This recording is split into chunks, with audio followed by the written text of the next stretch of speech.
Desde criança somos apresentados a histórias mágicas, princesas adormecidas, madrastas cruéis, florestas encantadas e finais felizes. Mas por trás do brilho e da fantasia, existe uma verdade muito mais sombria e real escondida nos contos de fadas.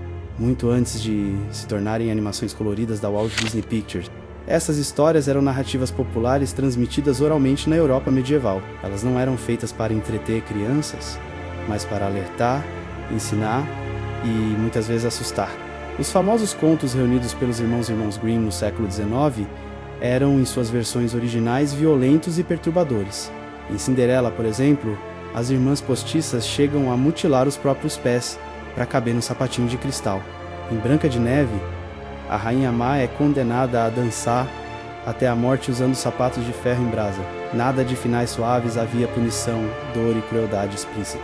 E se voltarmos ainda mais no tempo, encontramos versões como as de Jean-Baptiste Baza, autor de O Conto dos Contos, onde as histórias envolviam traições, violência sexual e assassinatos. A ideia de romantizar o sofrimento é algo relativamente recente. Originalmente, esses contos refletiam o medo coletivo de épocas marcadas por fome, doenças, guerras e morte precoce. A própria Chapeuzinho Vermelho não falava apenas sobre uma menina e um lobo, era um alerta sobre predadores reais. Em algumas versões antigas, o lobo engana a menina para que ela coma a carne da própria avó antes de ser atacada. A floresta não era um lugar mágico, era o desconhecido, o perigo constante, além da segurança da aldeia.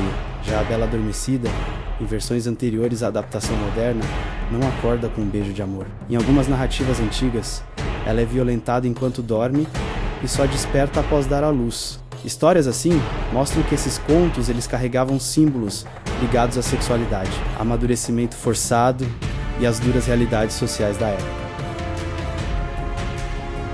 Mas por que histórias tão brutais sobreviveram por séculos? Porque elas funcionavam como ferramentas psicológicas. Eram metáforas sobre crescimento, medo, inveja, abandono e morte. O ogro, a bruxa, o lobo, todos representavam ameaças reais. Nas sociedades antigas, contar essas histórias era uma forma de preparar crianças para um mundo hostil.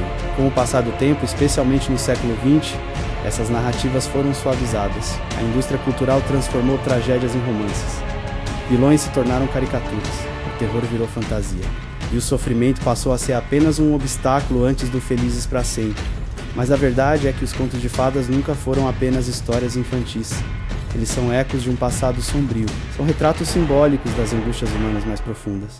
Falam sobre abandono, fome, violência doméstica, desigualdade e medo do desconhecido. Talvez seja por isso que continuam tão poderosos.